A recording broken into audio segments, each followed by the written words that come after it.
All right. Mhm. What's going on, everyone? This is Ellard Thomas with Power and Success Ministries, where we help you live the life that God intended you to live in power and in success. Today, I'm happy to be joined with a good friend, confidant, entrepreneur, and true man of God, Dwayne Deloach. And together, we're going to be talking about moving on, how to deal with life after a breakup. A lot of people are dealing with breakups right now, some from the aspect of being the initiator and others the recipient. And together we're going to tackle those particular challenges and hopefully you will find a path forward to living a happier and more fulfilling life. Dwayne, what's going on, my good man? Chilling, man. It's a beautiful day. We just finished getting some version of snow, so I'm just sitting in the house, enjoying the quiet time as much as possible. Trying to Okay. get my thoughts together for this conversation. I don't know how easy, good, or bad it's gonna be. So I talk to Right. Jesus, and we gonna let it do what it do. Well, I think anytime you have a conversation where it talks about severing something or breaking up, there is a component that a lot of people do not want to talk about. There's some uneasiness to deal with, right? I feel like over my own life, and I've been through several breakups, and some of those emotional challenges were devastating to the point where I didn't know I was going to be able to recover. Have you ever been in that situation? Oh yeah. And each situation is different. What I found, the first real breakup that I had, it was a girl I thought I was gonna marry, went out and bought a ring for her, et cetera, et cetera. And it just came crashing down. And like most things, you see things, but love is the great the great shield. It Right. blinds you from things that you should be paying attention to. Hmm. And so when it fell apart, it was the first time in my life I had loved somebody to that point that I was willing, if you understand marriage as a man, you become sacrificial. You put the next person first. So Right. it was the first time in my life that I had gotten to that point.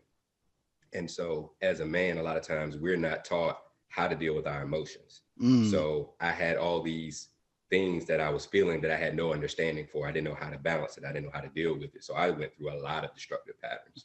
Um, and even before then, when my dad passed away, the weight of how to take care of the family and move through that and get everybody, take care of everybody else. When I moved through that and everybody else had settled, I hadn't figured out how to grieve properly either. So even Mm. then, what I mean? Like again, I fell into destructive habits. And it was one of those things where after I broke up with the girl, I thought I was going to marry, bought the ring for her.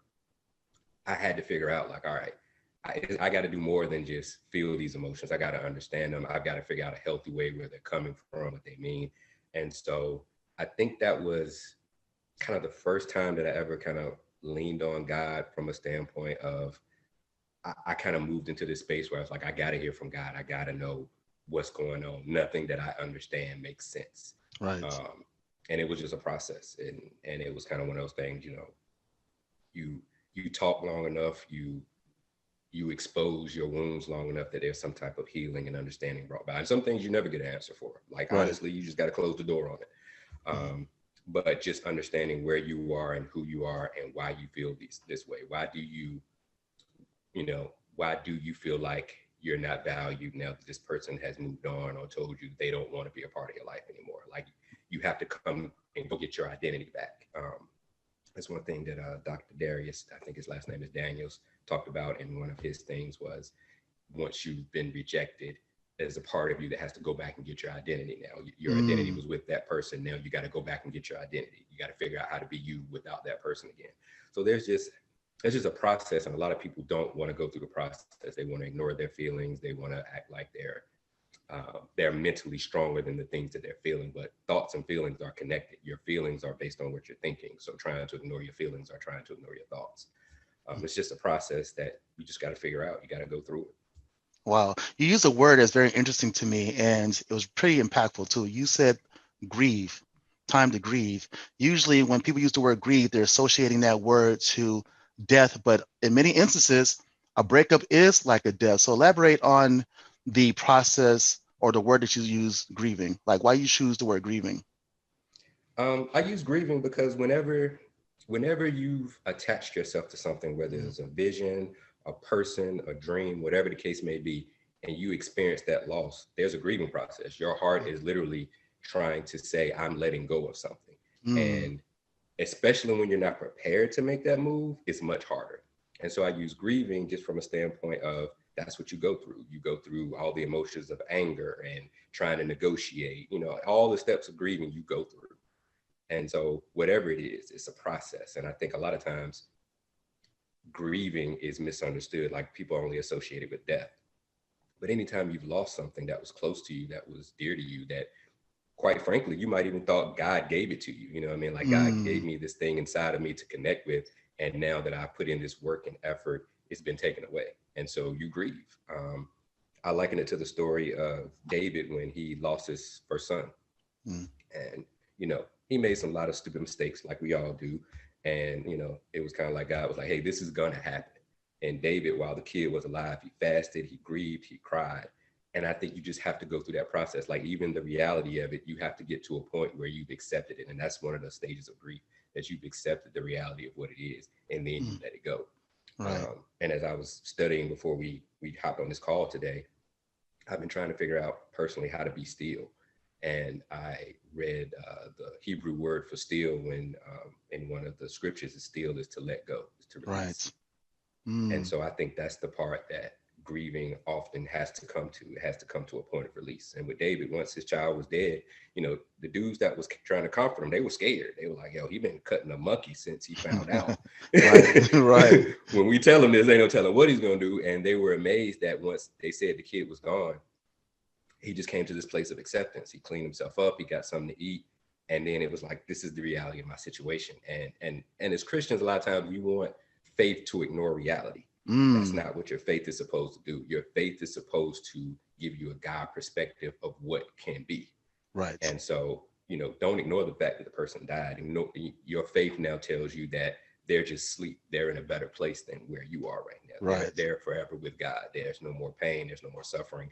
We're suffering because we missed that person, but that Mm. person is in a better place. And the same thing when you let anything go. Mm. You may not understand it, especially when you're going through it, but you just have to have that faith and trust that in this place that I'm in, God's got me. And Mm. honestly, it sucks. It's Right. tough. Right. You know what I mean? Like, and I was telling a friend of mine, she just lost her sister Right. a couple of days ago to cancer.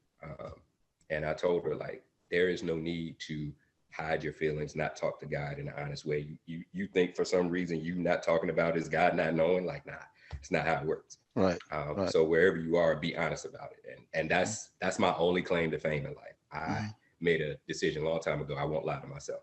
Right. So wherever it is, wherever I'm at, I'm going to be honest in the space that I'm in. That's great. So I appreciate you for being honest, for one. You have always been a straight shooter. So that's one thing I appreciated you, from business to the basketball court. So I appreciate that. I've never known you to ever lose your identity per se, probably because I'm on the outside looking in, but there's some internal factors that you're probably struggling through to re-identify yourself with Dwayne Deloach. And I think a lot of women and men both, when they have spent so much time with an individual, and as you stated, lose their identity. So when you go through the process of going from we to me, there is an identity crisis, right? So what identity crisis did you undergo when you said I had to go back and find out who I was? You know what I mean? I think it's just, you know, depending on the depth of the relationship, scripture talks about two becoming one. And, Right. a lot of times people are like, oh, you got to be married to do that. There's minglings of spirits, all that type of stuff. Another Okay. conversation for another day. Right. But like I know that Yep. you can get close to someone and now they become such a big part of you that they've complemented your life. You've now, I think Nas talked about it when in one of his songs, he was like, you lose literally half your heart, half your soul. Like you literally brought a person into your life and stopped functioning on some level because that other person was complementing you or a part of your life carrying that function. Right. For instance, I'm not a detailed person. So if I'm dating somebody that is, I was depending on them to kind of keep me track of maybe what I needed to do for the day or somebody's birthday is coming up. Like, so when that part is separated, it's like, okay, how do I function again? How do I take myself back into that space that I haven't been in for so long? Wow. Okay. And so that's the part of relationships that people miss sometimes. Like if it's been a really deep and profound relationship, and I say this from a standpoint of I always dictated not by the emotion of love, Mm. but by what type of partner and friend we were. Mm. And that's part of what makes my breakups as hard as they've been, is because I've genuinely built a friendship with this person. You know, I mean, I've hung out with them, I know them, I see them outside of just the romantic capacity that we've engaged in. I see them as a human being. So that part is gone. And if you add the element of I've dated women that had children, that adds another element, because for me, Right. I don't look at it like if I date you, your children are separate. They're one and the Yes. same. If I had to have the capacity to love you and them the same way. Mm. If not, I'm going to do them a disservice, and they're going to feel like the stepchild, or they're going to feel like, you're dating my mom. So I've always taken, like, if I'm going to be in it with you, I'm going to be in it with them. So I don't also, lose that person. I enjoy being a father figure or being a father. So now that's being torn from me, and not having Right. kids of my own. Again, now something else I'm grieving. I'm not only grieving the loss of this relationship, I'm grieving the fatherhood experience that I had, that Wow. I prayed about. Like, hey God, Mm. I want children. I never had any of my own, that I'm aware of. Mm. But We're being you know honest. what I We're being mean? honest. Being honest, that I'm Right. aware of. So Mm. now I get to this point where I made this connection with this kid through our total, love experience, and now that's being severed. So I lost the dream of being a father, which for me was a lot of things. In this last past relationship, it was, I was going to basketball games and football games, and when you got sick, I was taking care of you. I was picking you up from school. I was talking about your day. If you were being bullied, we were trying to, like, it was a whole life experience that I had been looking forward to, and thought I was being patient and waiting for God's timing. And now here we are. Wow. So, it's Wow. just all of that encompasses it. And I think that's tough. And you and I have similar backgrounds when it comes to like different, a variety of different type of young ladies in our lives, right? And I think women actually have the same struggles. Sometimes their emotional attachments is stronger is the myth, but that's not necessarily true. Just because they may be more nurturing and oftentimes perceived as more emotional, their ties don't necessarily mean that they're stronger than ours, right? I dated Right. a young lady who had kids and I fell in love with the girls, right? I was in her life for 12 years. However, in certain points in that relationship, I realized that she and I probably shouldn't have been together, but I feel obligated to stay because I didn't see her as one person and the kids as the other. I saw them as a Right. package. And even though things that she and I were undergoing were unhealthy, I convinced myself to stay for the sake of the kids. And I talked to my pastor one day, and he told me something that was so powerful. He said, God never intended you to date your ministry.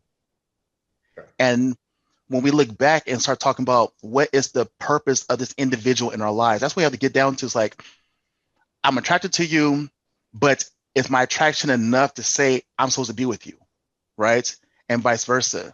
I think if we were to go back, since hindsight is 2020, whether scientists say, you know what, right now it's not the time. I'm not supposed to be joined at the hip with this particular person, but what am I supposed to pour into this individual to help them get to their next level that God intended them to get to, right?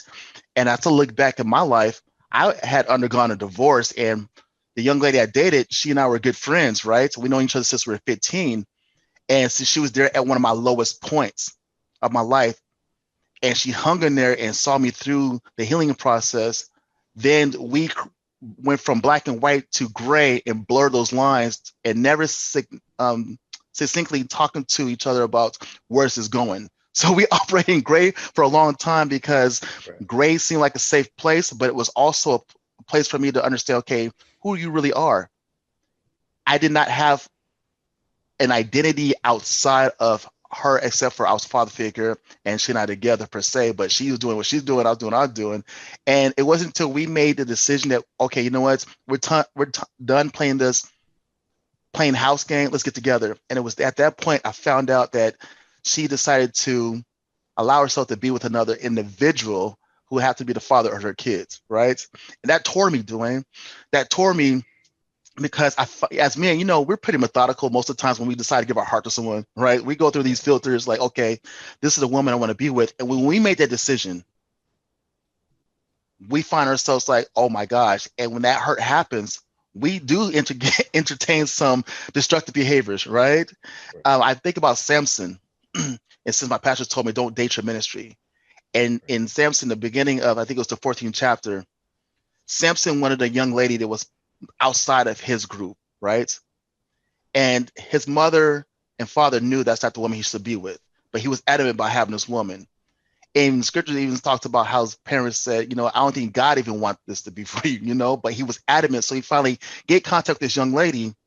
And what ended up happening was that when he gets with her, the father gives her away to somebody else. And in his anger, he slew a whole lot of people, right? And I think when we're dealing with anger and hurt because of broken expectations or unfulfilled expectations, we have a habit of doing a lot of foolish things. So tell me about some, and simply being honest, a couple of destructive behaviors you entertained when you were dealing with your breakup, because I think it's really important for us to address how do we usually think about hurt and how we try our best to get through it before we start talking about how to remedy it. Um, Man, destructive behavior. Well, I don't drink, I don't Right. smoke. Mm-hmm. So for me, it was like sex. Sex was my numbing agent. Right. Um, and what I did was a lot of times when you're going through something, when you connect to people, when the connection is only supposed to be encouragement and uplifting, it becomes shared trauma and you connect on a different level. Right. So what I found myself was I connected with somebody because we both had shared trauma. I didn't know about hers at the time, but I knew what Mm-hmm. mine was. And so I mean, as much as I fought it, I was like, hey, it started out, I'm just going to be a friend and support you. She wanted more. I was like, listen, I'm not in that space. I am a wreck. Like I already knew where I was, Right. but I also wanted the comfort of somebody wanting me too at the same Mm. time. Once you've been rejected, it's kind of like this person wants me, and it feels like it means more because they want you in your broken state. You know what I mean? It's like Mm. you're seeing me at my worst, and there's still something that says you want to love me, or so you think. And so that was my destructive behavior. You know what I mean? And I Right. learned later on is that happens with people, shared traumas. Wherever there's gaps, there's connections, right? So that's why you owe it to be the healthiest version of yourself when you're trying to go out in the world and find somebody. Because Wow. if not, you'll end up connecting the broken places instead of the complementary places. And so that's where I was. She had daddy issues. I had, broken heart. And Mm-hmm. because I treated her better than any other dude, even in my broken state, that was what she connected with. But she Wow. didn't really connect with me. And so the destructive behavior becomes I'm not fully myself, but I'm trying to give something to you that I don't have. And so because what I'm giving is incomplete, it makes you feel incomplete. And now we've created the same cycle that we didn't want to be in the first place, which is this brokenness. We're just cycling back this brokenness. I'm not healed, but I'm trying to give you something I don't have because it's not complete. I've hurt you. Now you're giving back the hurt that I gave you. And it's just on and on and on and on and on. Right. And I think another destructive habit is isolation. You know what I mean? Like I kind of was like, okay, well, I don't need to be around anybody. I just kind of need to deal with myself. That's a terrible place to be too, because man, in quiet times, you can either be talking to God or you can be talking to the devil. And the Yes, devil is sir. way louder than God is. For whatever You reason. can say that again, I, bro. st- I still need some answers about that, You can say but that again, King. Yeah, I know that's right. and and so you're in these spaces and you're in your head, and all the devil does is point you to what's wrong with you, right? That's his thing. I mean, he's called the accuser of the brethren. That's What I right. mean, his name translates in a lot of things of him being in a judicial setting of I'm going to find what's wrong with you and accuse you of that, and Yep. show you that you're not worthy or you deserve the pain that you're in. Exactly. And so the Mm. destructive habit in that space is really stop focusing on yourself so much. Like, I think what I learned moving forward was I need to be in productive places. I need to Yes. be in the healing spaces. And so the second time I went through a heartbreak, it was terrible. Like everything that could have gone wrong at one time went wrong around the same time. I lost my job, Mm. lost my girl. Like it was terrible. I mean, if I would have had a dog, it probably would have died. Like it was one of those Joe type moments, right? One of those country So songs. yeah, it was definitely a number one seller. And so the fortunate thing was when I was going through that, I ended up volunteering at my church, and my minister at my pastor at that time, he was beginning his TV ministry, Okay. and so I was one of the cameramen. So about every other day, I was hearing the word. I was just in the word, and it was probably the best thing for me because number one, I was volunteering and I was helping. I mean, I was using that time in a productive way in service, which took my thoughts off of me and onto something else. And then I was getting the word and not even knowing, like I was just trying to stay busy, to be honest with you. My pastor was cool as a fan. And he's been a mentor to me, a spiritual mentor to me too. And so I just knew I needed to be in a space where I wasn't by myself entertaining these destructive thoughts and habits. And so that's when I kind of learned, like, you got to get with God. Like, even if it's nothing but listening, even if you're not doing anything, even if you're crying your eyes out, even if you're mad, if you're cussing, just be in that space with God and stay there until something changes. Wow. You know, it's interesting to Um, say that because I was in my studies and in my writing, I've been doing personal and professional development for over 20 years. And even in that discipline, I still find myself dealing with emotional challenges, right? I still find myself going to the past and figuring out what happened and still shaping myself. And I came up with 7 tips on how I move through a breakup, and I want to share these with you so we can have a discussion. Because you're touching on it right now, right? okay. One of them All right. was return to your spiritual foundation. When you are going through grief, as you stated, and amounts amounts of pain, you have a tendency to engage in destructive behaviors. But that's the greatest opportunity in your brokenness that you come to God, right? To help you get recentered and refocused. He will show you that yes, although you're hurting, this is not the end. And I think a lot of times when we go through breakups, we feel like this is the end, right? Right. It may be the end of this relationship. It may be the end of this connection, but it's not the end of your life. And I think a lot of people get that misconstrued because they pour so much in their mate that they forgot about themselves and the value that they still have, right? Just because a person leaves your life doesn't mean they take all your value. Don't get that don't get that Right. twisted, a colloquial term to use. So you're touching on that. So tell me, when you return to your spiritual foundation, how did that help you? If you don't mind elaborating on the story that you already just told me. Um, I think it becomes key, and this is something I learned a long time ago. If you look at the Bible like it's a prescription, it's a cabinet full of prescriptions, and whatever is going on in your life, you go in there and you Mm, try to find the remedy for it. You try to okay. find what's the healing for it. So for me, it was like, I'm heartbroken. What does God say about heartbroken? Mm, What does He say about lost dreams? What does He say about lost visions? And so I went and I found something that said it was more like God promising it's going to be okay. When Jesus walked on the earth, He said, you got to come to Him like a little child. And if you ever observed a child, when you tell them something, they believe it. yep. Yep. We going to McDonald's. All right, they Okay. gonna not only gonna believe it, they gonna They can stay hold you on you to till they that. get McDonald's. Right, right, right. You Right. said we was going to McDonald's. It's 4 o'clock when we going. It's 5 o'clock. Like they own it. And Right. so I had to look at it from that standpoint. Like God's made me these promises. I got to hold on to them, and I got to keep going after God until He tells me they're mine. So um, in this state, it's more of the restoration promises, the redemption promises. You know what I mean? I'm gonna give you beauty for ashes for your shame. I'm gonna give you double. You know what I mean? Like I Right. reach Yeah. out for these promises, and I'm like, okay, God, you told me this.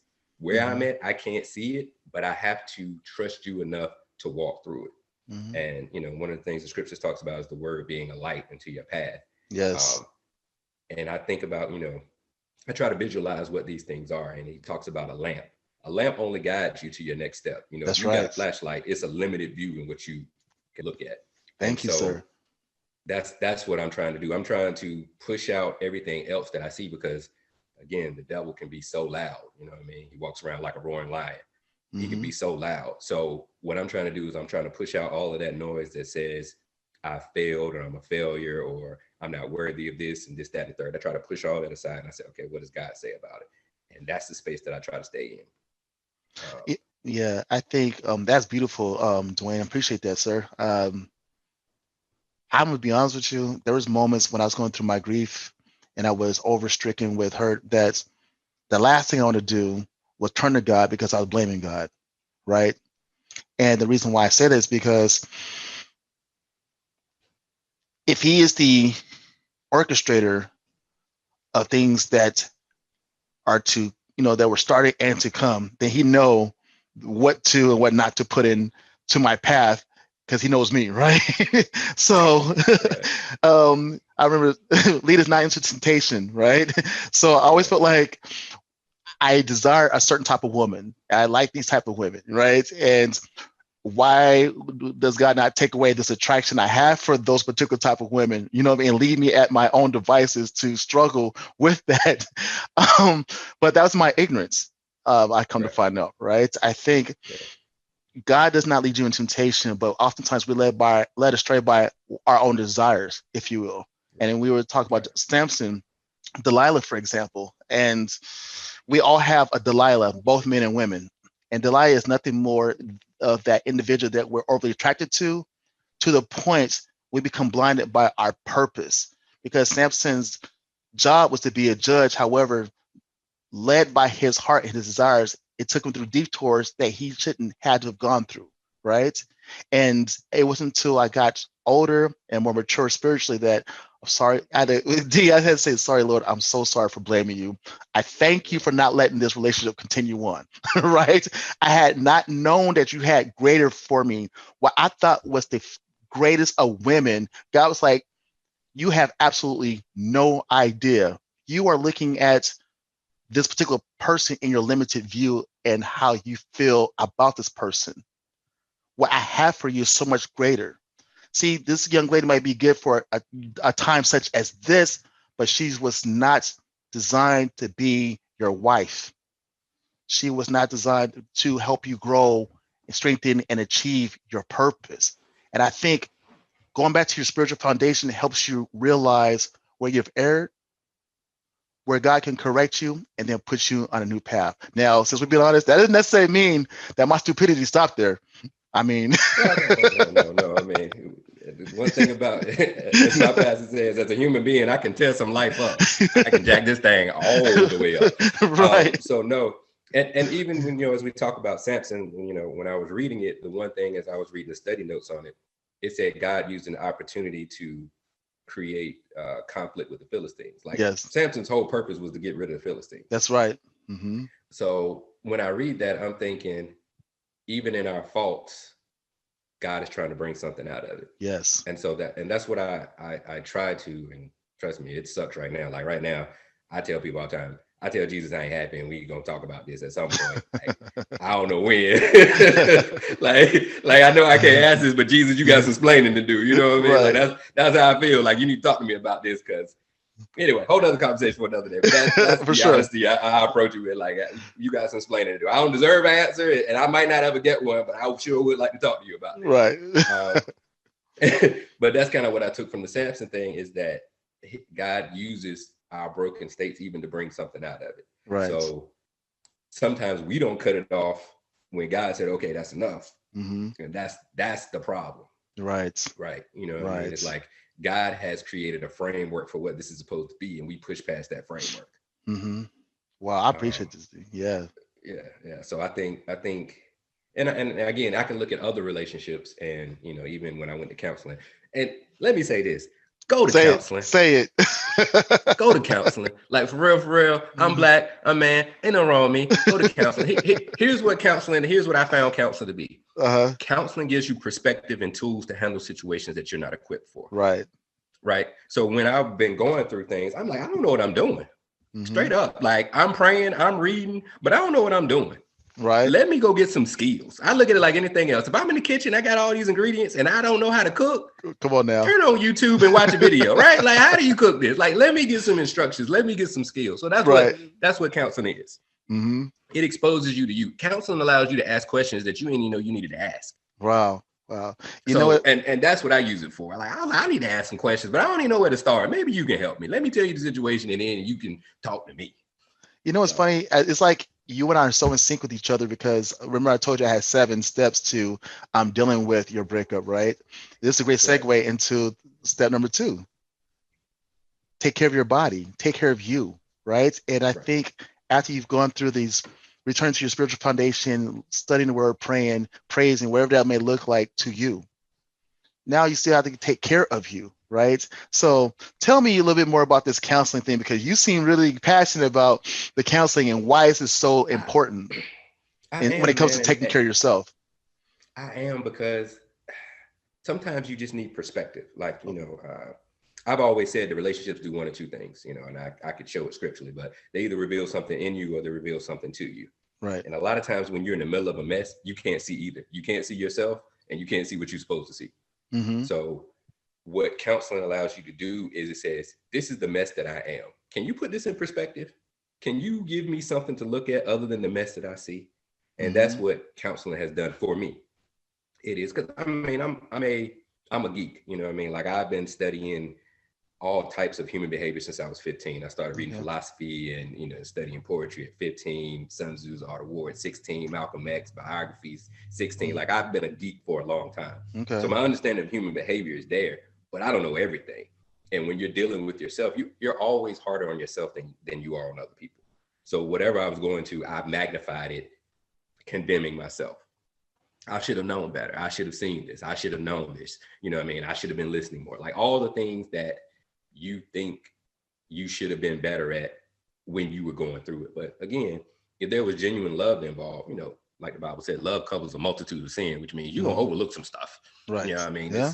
That's just how it works. That's the beautiful thing about God. He overlooks all the stupid stuff that we do on a regular basis. Yes, you know sir. what I mean? So love is love. You know what I mean? God is love. So but that's what counseling was for me. It was, I'm in this mess. I can't see forward. I can't see backwards. Can you give me some type of direction? And that's what counseling has been for me. Okay. It has allowed me not only to see another perspective, but to see myself in the perspective. And sometimes you just need to hear from somebody else. Right. Sometimes it just needs to be a confirmation. And sometimes that's all counseling is. It's a confirmation. I knew this. I thought this. Yep, you was right. Now what you gonna do? Exactly. So and I mean, and anything that you do, like, I mean, it's easy when you're going through heartbreak to also go through depression, situational depression. You don't want to get up. You don't want to bathe. You don't want to brush your teeth. You don't want to eat. Don't want to talk to anybody. Really, you don't want to talk to anybody. It's easy to go through a cycle of just continuing to be in this state of destruction. Like that's all it is. The depression is destruction. You know what I mean? Not eating is destruction. It's all destruction. It's just destruction in another way. Wow. So when you don't grieve properly, you're basically saying, I'm going to stay in a space of destruction. And that's why you can meet people 10, 15, 20 years who've never dealt with a situation and it's still destroying their lives. You know what I mean? They still haven't got over what such and such did to them in 1984. My dad went through it, in the last days of his life. His body broke down, but his body broke down because his mind has broke down. His spiritual foundation wasn't there. Okay. My mom told me that he would recall things and talk about people who had been dead 15 years, situations he would talk about in that moment, like it happened that day that happened 20 years ago. He never healed. He never released what was going on in his life, and he just carried it with him. And I know plenty of people that feel like, oh, I put that behind me, I let it go. Your brain doesn't respond to trauma like that. It might put it in a box, but something's going to trigger that box. So either you heal or it's there. You know what I mean? It's working your subconscious. Your subconscious mind is stronger than any part of you. Yes. As much as people think, the things that operate in the background of your life are what control you. Those are what the scriptures call stronghold. You know what I mean? If you think about your body, your heartbeat moves without you. You breathe without thinking. You know what I mean? You process so many things on a daily basis without thinking. Your subconscious matters. And so saying that I'm not dealing with it basically says, I'm going to let it operate on automatic. And if it's bad, it's going to bring bad things to you. Right.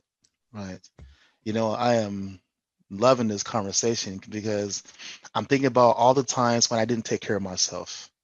Right. That I will go enter into another union, not necessarily a committed union, but be in the space with another person. Their intentions may be, oh wow, I love who Ellard is, right? I like this type of cat, right? And I understand, they'll even see the iceberg beneath the ocean, right? And that it's about to cause her ship to crash. And find out that I have destroyed another person's life because I chose not to take care of myself, and I didn't take the time to address my own hurt, which is another part of dealing with your breakup.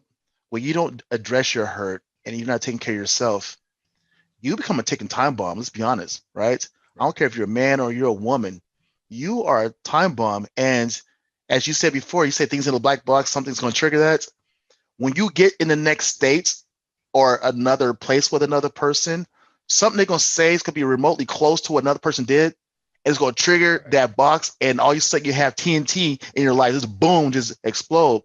And that person's trying to figure out, what did I even do? right? Right. It's not that he or she did anything, it's the fact that you never took the time to address your hurt and take care of yourself. So I'm loving this, So, we need to go to the next step, bro, because that was one, two, Okay. and All three right. all together. Address hurt, take care of your Okay. body. I'm loving this. Return to your spiritual foundation. Let's take a look at the next one, my good man.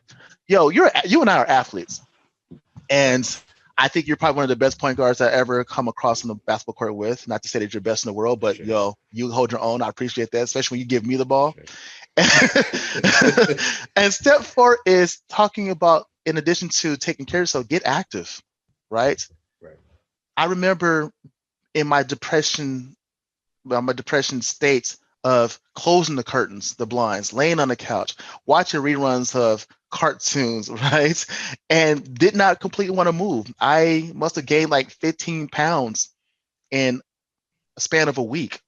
You know what I Right. mean? So Right. talk to us about how do you stay active and how does that contribute to your mental and physical, spiritual well-being?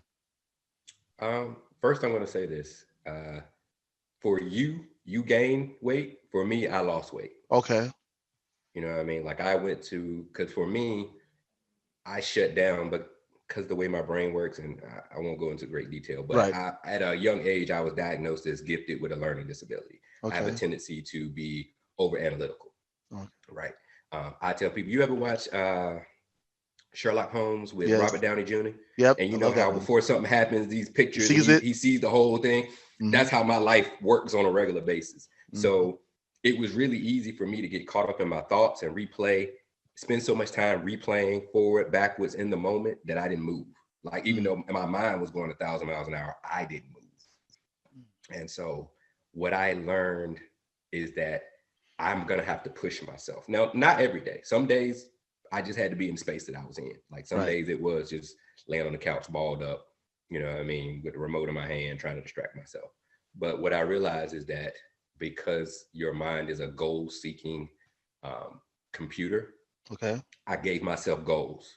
You know what I mean? Like I would put on my calendar, work out today, and I would fight tooth and nail to do that. And working out was nothing more than getting in the yard and getting out and walking in the street for 10, 15 minutes. Like I just knew I needed to do something. I needed to change the atmosphere that I was in. And so you have to be intentional. It's Wow. not going to be easy. Like the resistance, the space that you're in, the natural feeling is to do nothing. And you're going to have to fight against that. And so, any doctor will tell you the benefits of working out. It elevates your mood, all this other stuff, gets things moving, et cetera, et cetera. Um, but the thing that I know, and this is where spiritual knowledge and spiritual foundation comes into play, that there is no stagnation in creation. There's That's right. only dying or growing. That's it. That's Hmm. the two options. Yep. So when you understand that if I'm not moving, I'm dying, again, back to destruction, there's got to be something in you that wants to keep moving. Like, and your spiritual foundation plays the key in that, because there is something in you that has to come from your spirit that says, God has a great plan for my life. I know the Right. plans I have for you, plans to Mhm. give you a hope and a future. That's You know, right. there's got to be something in you that you can go to that says, this is not it for me. Mm. And I think it just takes time. Like it's easy to say I'm going to work out today.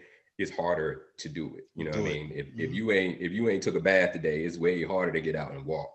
But Right. again, you got to figure out ways to be intentional about your life. You got to, for me, I'm driven by my calendar, because, as entrepreneurs, you can get busy. If I can't put it on my calendar, it's not real. Right. That's the way I've always looked at it. So I Hmm. make it real for myself. I make 9 a.m. shower real. I make a 1 o'clock walk real. You know what I mean? Like I put it on my calendar and I try to reach that goal, because the thing about it, if you set a goal and you don't reach it, you'll feel worse. But if you Yep. set it and you do reach it, you'll feel better. That's right. Right. So I know that there's a level of healing that's coming with me keeping my word. There's a book called The Four Agreements, and that's one of the things that it talks about, is that you being faithful to your word Mm. is one of the ways that you better yourself. So whatever that word you give yourself, you adhering to it makes you feel better about yourself. Wow.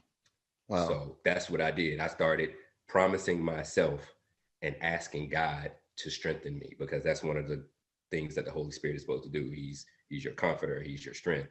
I stopped relying on me. God, the scripture says that when you're weak, God makes himself Strong. shown Yep. strong. So Hmm. I was like, all right, Jesus, I'm a wreck right now. But if I'm moving, you moving me. You know what I mean? Like, Right. whatever it is, if I'm moving, you moving me.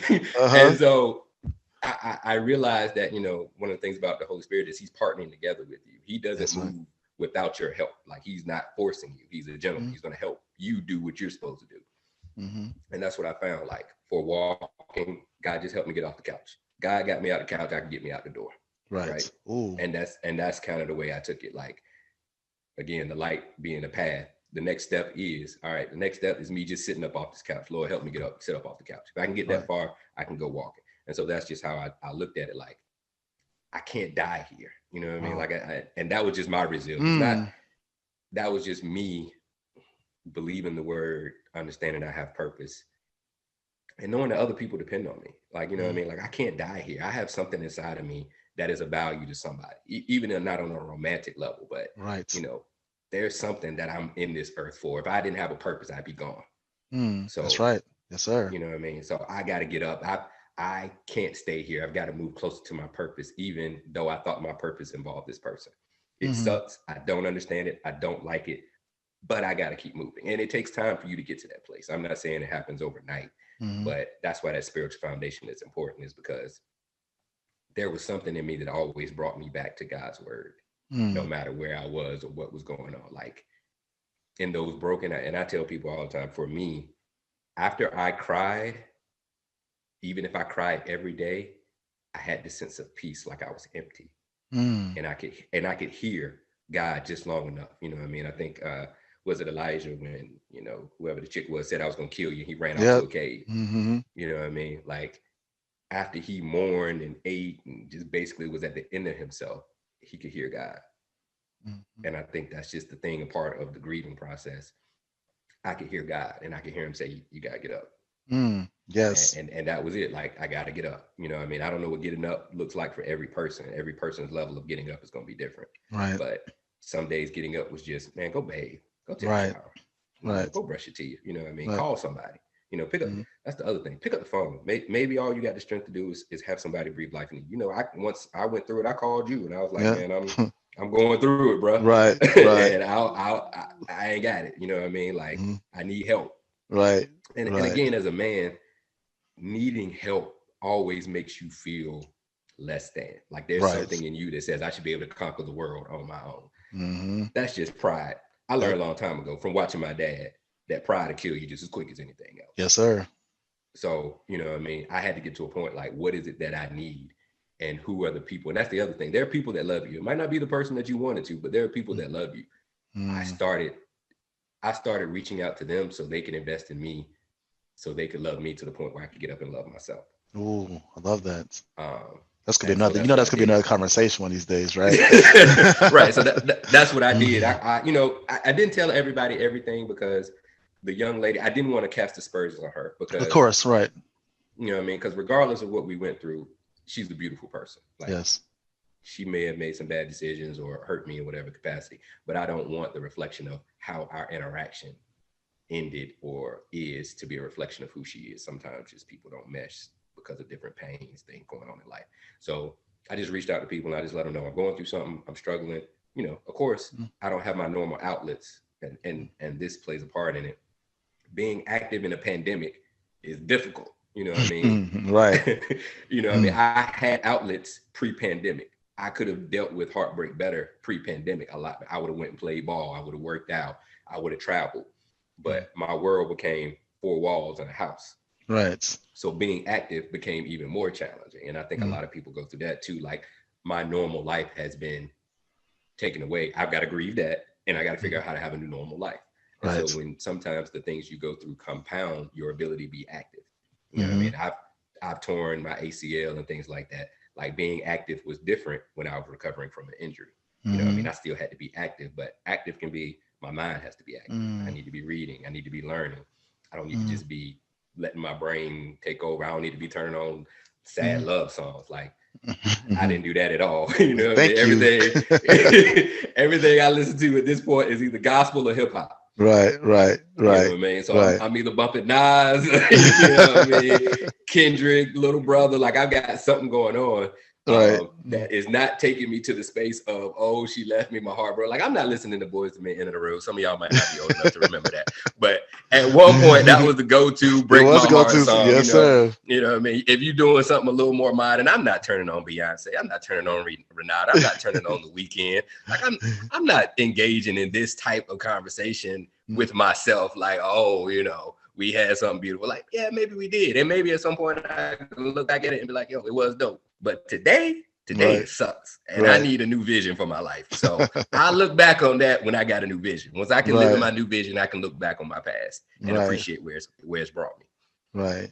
You know what? I appreciate this so much. I want to encourage individuals to know that incremental movements is still path towards success, right? I look at the slug, for example. I remember when I was little, I remember I threw a slug, just being in my my disruptive state. I threw a slug, and I swear to you, 3 days later, I swear to God, it must have been the same slug. Came up to my porch, like looked at me and started going moving like this. I'm like, yeah, and it freaked me out, honestly, right? And I Right. think we have to go from like big goals when we're going through our depression states to micro goals, right? Like you said, for example, if that's just getting up, go take a shower or bathing or brush your teeth, open up your blinds, for example, go from the couch to Right. your window and open the blind and see how blessed you are when the rays of light hit you, right? Right. There's something when you transfer from darkness to light that shifts your entire mood, that gives you the motivation to go do something. You know what I mean? And you said something so eloquently about not casting negative light on the individual, because every individual has contribution to how the relationship ended, right? Right. Now we, in our own mind, we always think we ain't doing anything wrong. Like, no, it was always that person. And I want to say thank you so much for being accountable and showing that level of maturity to say, you know what, I still love her to the point where I want anyone else to think negatively of her because of the outcome that she and I are experiencing right now. Right. Right. So that's powerful. That's powerful. So one of my other steps I was looking at, and as you can see, is build up to ensuring that you're going to be holistically healed or have a path forward to dealing with your breakup. And I want to say this: remind yourself of your greatness. You have to remind yourself that you are still great no matter what has happened, whether this young man left you, this woman left you, that you have value and you're still great. God did not create junk. And as you said before, the enemy will make you want to feel like you are junk, right? Even if you're the initiator of the breakup, you're not junk, right? Or if you're the recipient, you are an individual who is phenomenal. You're still creative. You still have purpose. It's just that this person's time in your life is over. So now you have to find out how to move forward and get closer to your purpose. So talk to me about reminding yourself what being great looks like, because I know you're still going through that process. Um, I'm not going to say that I focused on me being great. I focus on me being thankful. Okay.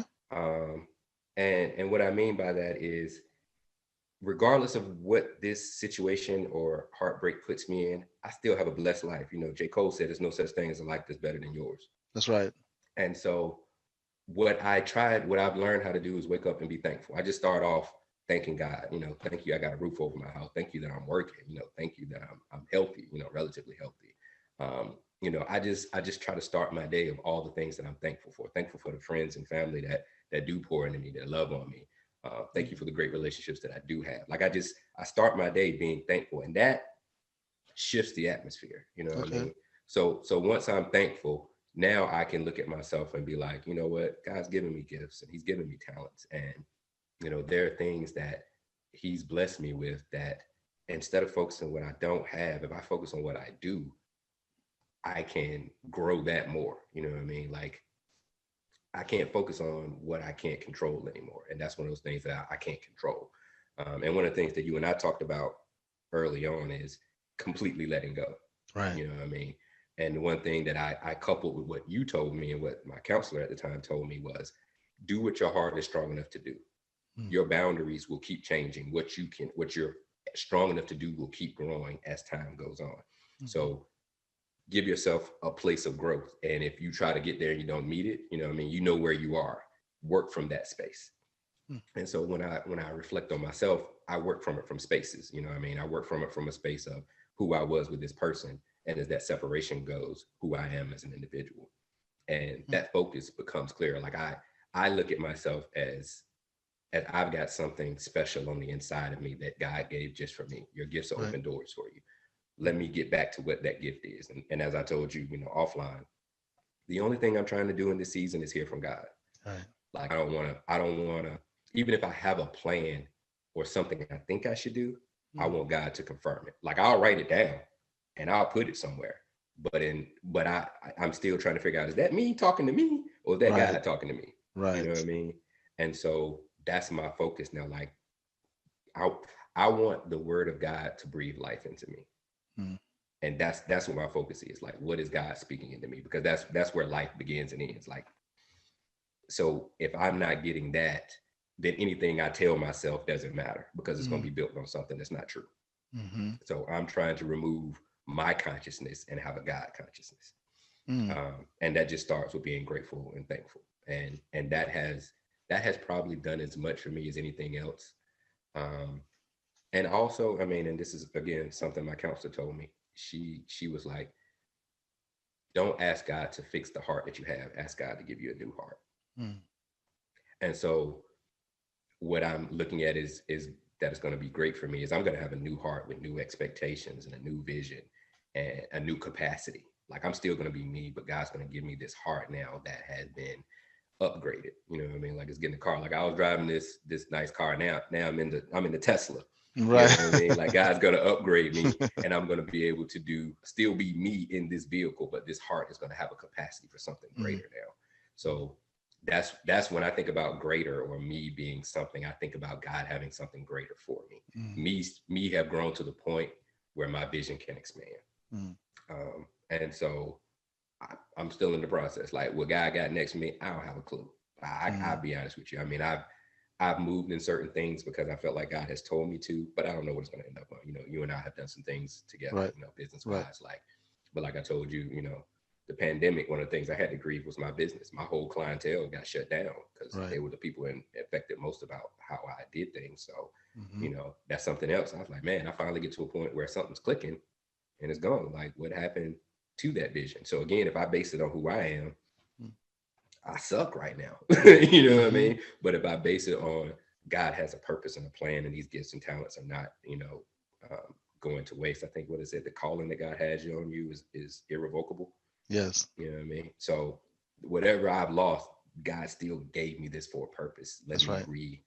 Let me find what this purpose is. And so that's where I am. Like, I'm trying to take less of the focus on me and more of it on God. And where do you want me to be? Where do I need to be? Because obviously I done messed something up. That's the way I look at it. Like, obviously I done jacked this up somewhere. I done got off track. I don't know where. Right. I thought I was listening. You know what I mean? Like, I thought I was doing what I was told, but maybe I'm wrong. Exactly. So at this point, I'm just trying to be better at listening. My mom used to tell me that all the time when I was looking for something. She was like, it's over here. She would tell me where it is. And as a kid, I look all over it. Right. And I'd be like, I ain't see it. It won't there. She was like, boy, if I got to get up and go over there and I find it, we're going to have some problem. You know what I mean? So I go back again. And I look. I don't see it. Did you move anything?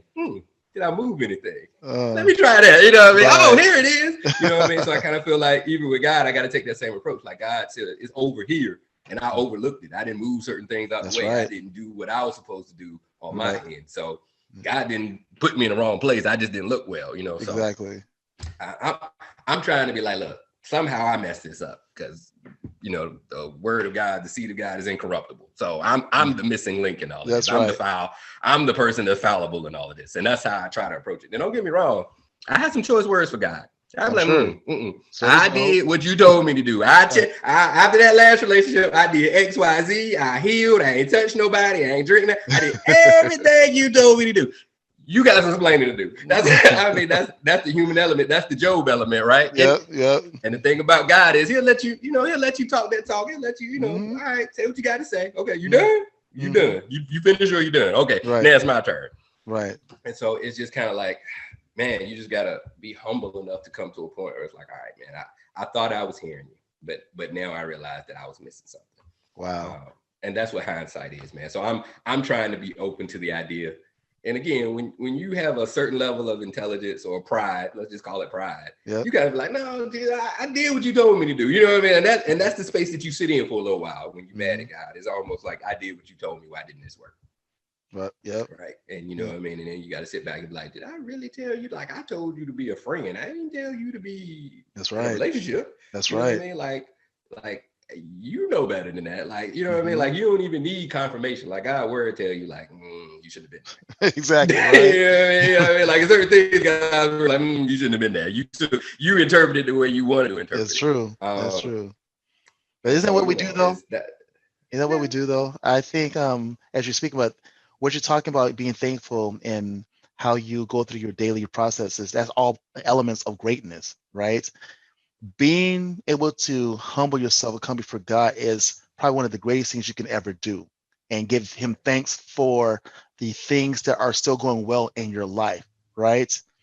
Sometimes God has to remove things from you in order for you to get to your next dimensional of greatness internally and externally, right? Right. There's something in you that this person that you're with is blocking from you be able to become. And you can be good as a partner, but I want you to be great as XYZ in the world. And as long as you're attached to this particular spirit, this particular individual, this particular mindset, your gift will not ever be introduced to the individuals nor the environments that I called you to be in. So come on, Joseph, this hurt had to happen to you in order for me to get you closer to where you're ultimately supposed to be. And I think that's barking on greatness when you come to that realization. It's like, you know what? This happened. This is the reality. This is how I feel. What's my next now? Right. And God, I need you to help walk me through. And it's interesting, and since for the sake of time, there's I have 2 steps left. Do the things you enjoy and love. Now, I want to caveat this by saying that don't mean doing recreational activities, legal or illegal. Okay, some of the people would misinterpret and say, "Well, Elle said, do the things I love, and I love puffing." And I'm like, that's not what I'm talking about. Elle said, "Do the things I love." I must go ahead and have casual intercourse or casual acquaintances, right? That's not what I'm talking about. I'm talking about things that are constructive that you do. That's whether you're writing your book, being active, like all the things we talked about before, taking up photography, taking up another language, doing something that you've always had a desire to do, that time wasn't available because you're dedicating that time to another person, right? So talk to me right now. Even though we are experiencing a pandemic, I'm not gonna call it a pandemic, I'm gonna call it a goddemic, because he's the orchestrator of what takes place, right? Because he could call it to an end, or he could create it to be started. But even in our creative sense, what are some things that you're doing that you love and enjoy right now that some people probably haven't even thought of? Um, well, I will say this. I had to get to a place where my mind wasn't so jumbled up that I could do something else. So Mm, I didn't try to start something until, what I mean, for a while, I couldn't hold a thought other than heartbreak.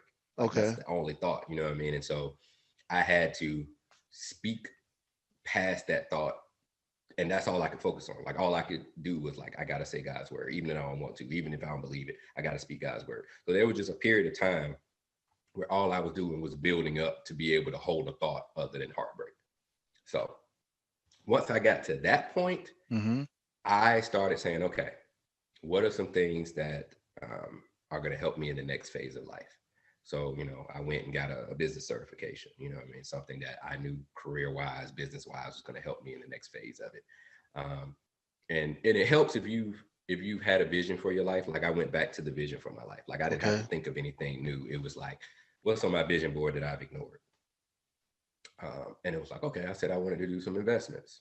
Don't know what that is right now, but let me be Right. open to it. You know what I mean? Like that, and that was my thing. So, Mm. I jumped in a couple of investments because, something that was on my to-do list. Um, and so I think there you have to be careful in this space of let me do something productive, because you still have to balance it with this, even though it's productive, is it good for me? Mm, And what I mean by that is, we talked about it. I was looking to sell my house. right.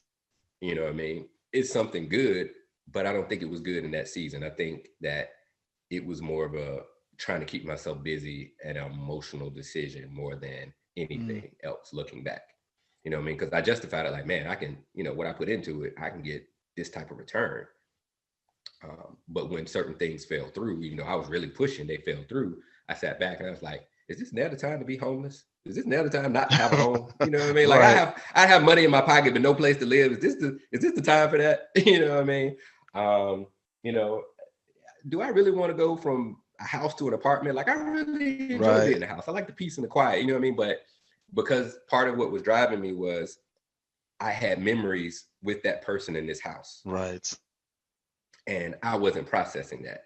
When I walked in the house, what I saw is the person that was missing, not the blessing that I had in having the house. Oh, that's a And word.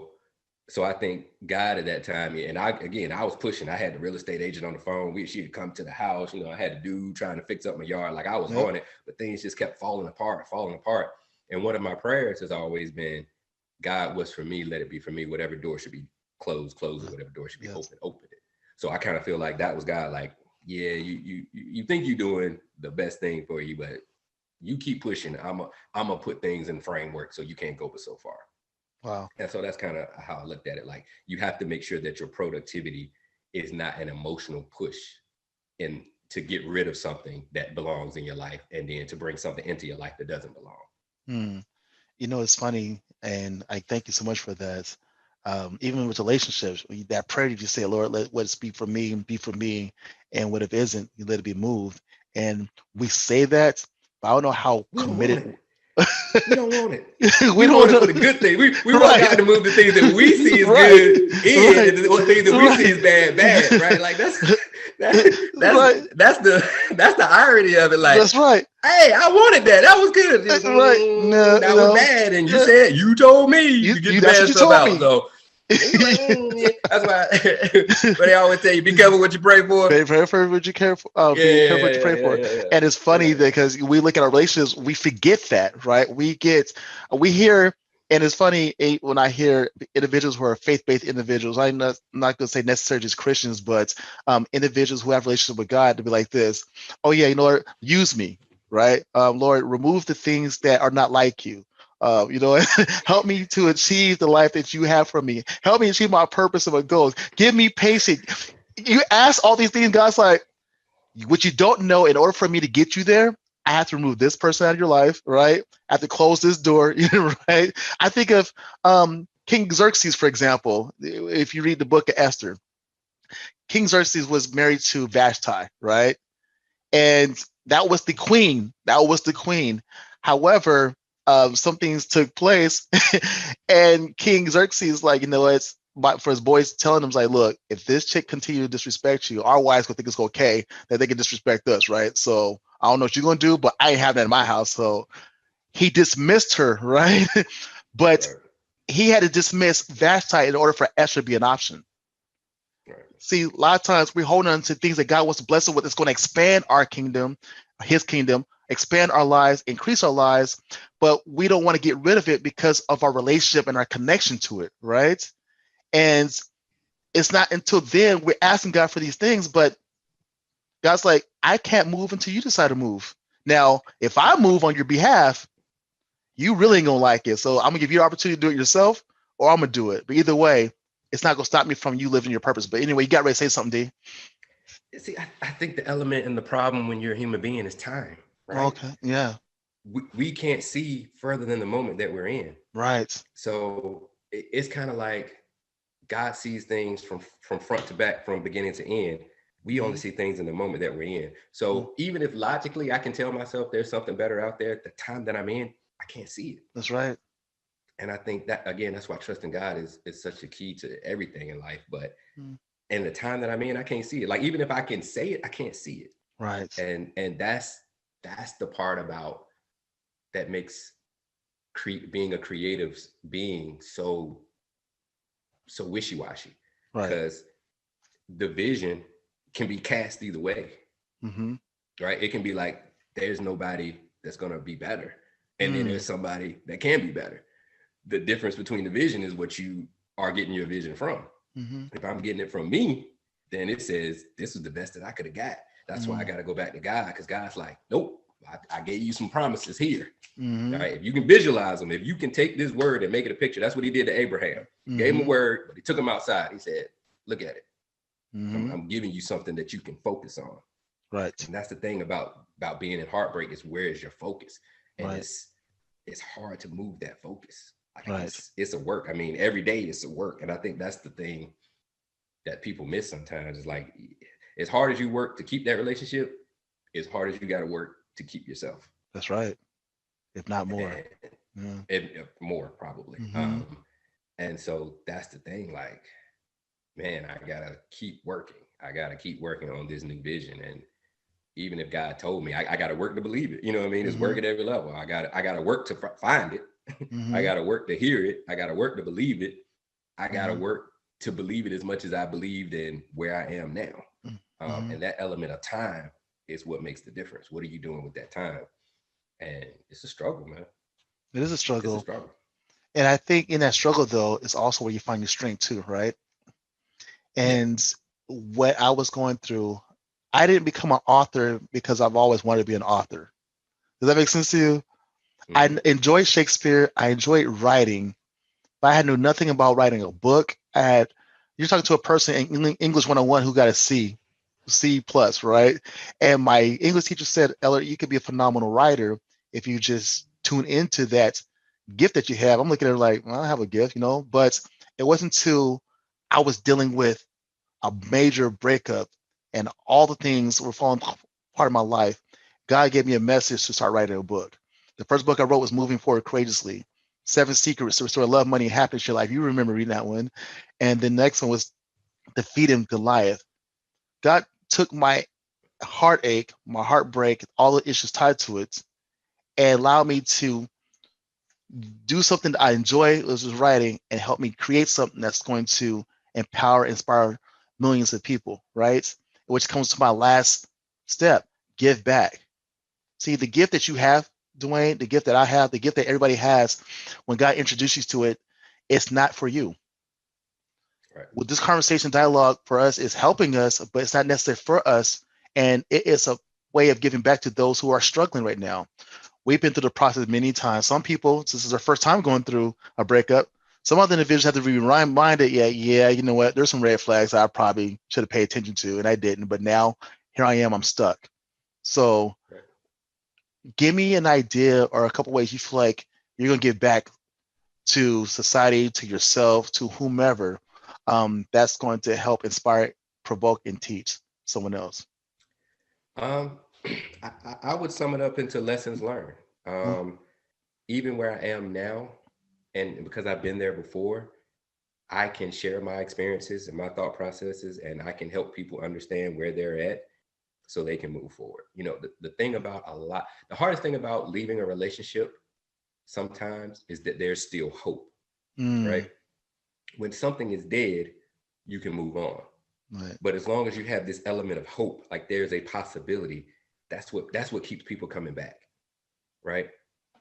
And so I think the lessons learned for me is that's what I share with people. I share not only like my understanding of the human being, because a lot of times the issue when you're dealing with things is that you don't see that individual outside of yourself. You right, don't see that situation outside of yourself. And so one of my gifts is that I can separate who I am in with the person and in the situation from me being an individual looking out and saying, this is what I see. right, And so that's where my giving back is coming from. Like, we're having this conversation. Mine's is lessons learned. You know, I, you gave me advice months ago, and even though I heard it, I wasn't ready to completely implement it. Like my heart wasn't strong enough to completely implement it, but right, I knew what you were telling me was right. So you right, planted a seed, right? Your life lessons planted a seed in me, and once it was nourished enough and had enough rain, however you want to look at it, mhm, rain is favor or rain is washing away everything and exposing what's left. right, It was rained on enough that it could grow into something else. And mm, so a lot of times when you give back, you also have to understand that I'm giving in a season that all I'm going to do is plant a seed. Like that's I grew up on a farm. My dad was a farmer. Okay. Sowing and reaping is one thing that I understand probably better than most because I've cultivated the process throughout my life. All right. And so I always look at it as like whatever gifts I have, whatever I have, I'm just sowing seeds. Whoever may be the recipient of the harvest, whether it be me or somebody else, that's not my concern. Scripture always talks about you sow seed benevolently and God takes care of the rest. Right. My job is to sow a seed. So that's what I look at as far as giving back. I'm going to sow a seed. You struggling? Where you at? If I'm further ahead than you, then I can show you what the next step looks like. Right? That's my gift to you. Maybe we at the same place. You know what? We can struggle together. We can comfort each other. We can build each other up. We can be accountable to each other to be productive today, to be active today, to do something today, to find a Sure. scripture today. You know what I mean? And that's kind of how I look at it. It's like, how can I give? Now that I've got this time and this space, there are people who are hurting who, like me going to a counselor, they may not go to a counselor, but they'll come to me. They trust me enough to say, hey, what do you think? What do you see? What do you hear? And it's my responsibility to give them a word from God. Like, I don't want to give them my opinion. I don't want to give them Right. what I think. I want to give them, this is God's perspective. Hmm. And so that's what no matter what I do, whether it's in business, whatever the case may be, I always try to give them a God perspective. Right. And so I think that's the giving back. I mean, that we're supposed to bless to be a blessing. That's our calling. And so that's what I look at. Like, how can I how can I show you God? I think that's the way I look at it. Like, I never Mm. want people to see me. I always want people to see God. That's what I Mm. want people to see. Because I'm broken just like everybody else. But if I can be a vessel that helps you reconnect with a God who's always trying to reconcile with you anyway, then I've Right. done something good. And so that's my giving back. No matter the Wow. shape, form, or fashion, it is, how do I help you reconcile to God? Maybe if all I can tell you is, I prayed for you today, I interceded for you today. Hmm. I'm here if I can be. If nothing else, just letting somebody know they're loved and not alone. I mean, that's one of the Mm. biggest things in the world, is to know that you're not alone. That's what makes the relationship with God difficult sometimes, because it's a presence that's not based on the elements of your senses. You can't see it, smell it, touch it. It's ever present, but it seems so far away. Right. So if I can help you realize that you're not that far away from God, and He's closer than you think, then that's a gift to you. That's a Mm. gift to me. Right.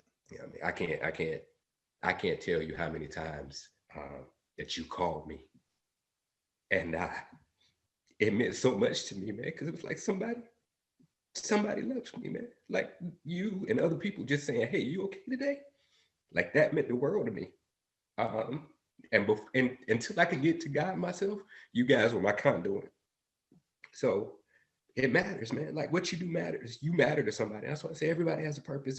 If nothing else, you help me get to the next day when I didn't know if I could. So that's the gift, man. Just love on somebody today, because God is love. If you don't know anything else about God, God is love. If you can Hmm. love on somebody today, you've done a God thing.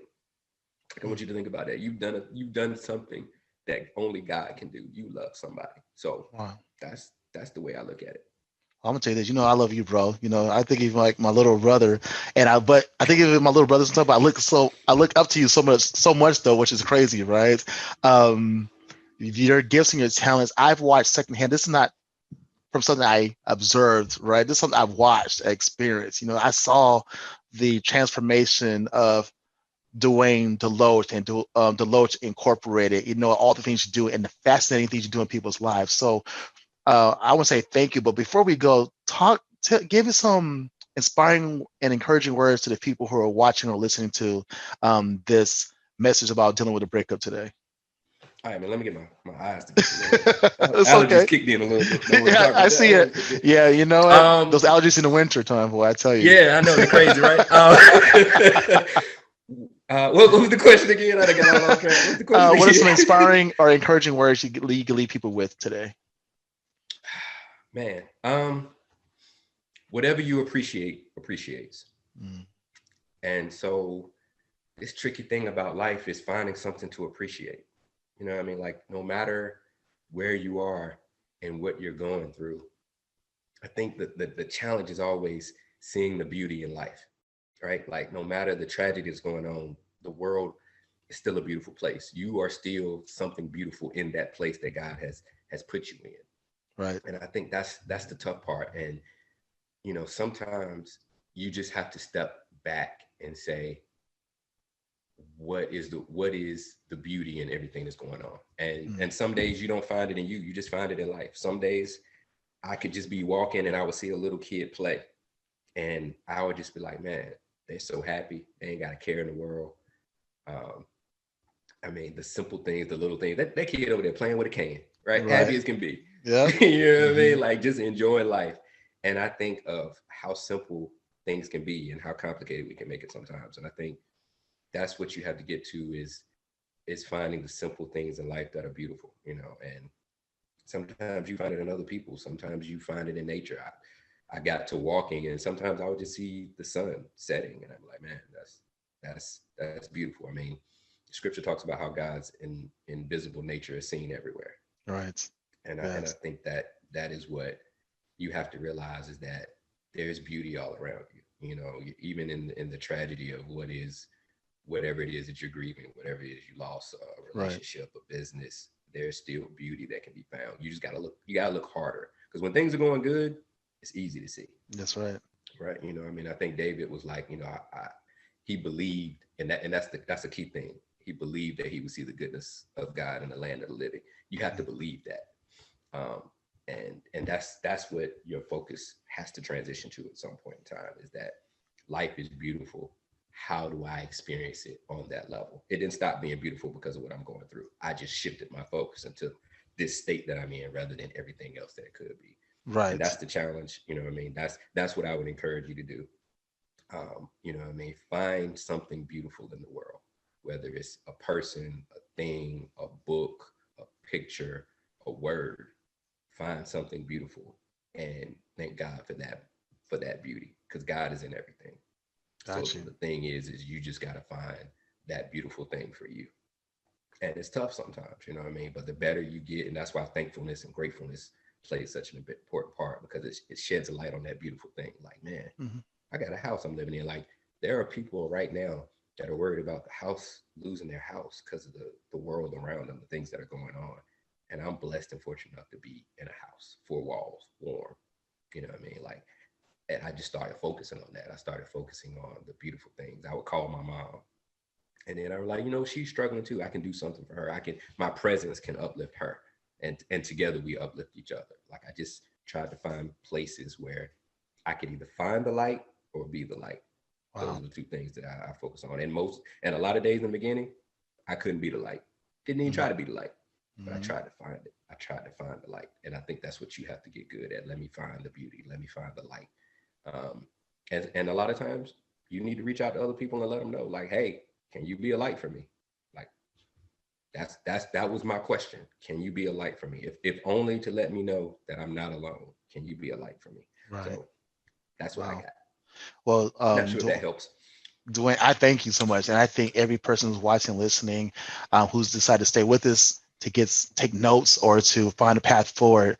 You guys, you have been with Ellard Thomas with Power and Success Ministries with my good friend, confidant Dwayne Deloach, talking about moving on, how to deal with the breakup and find your own happiness. Right?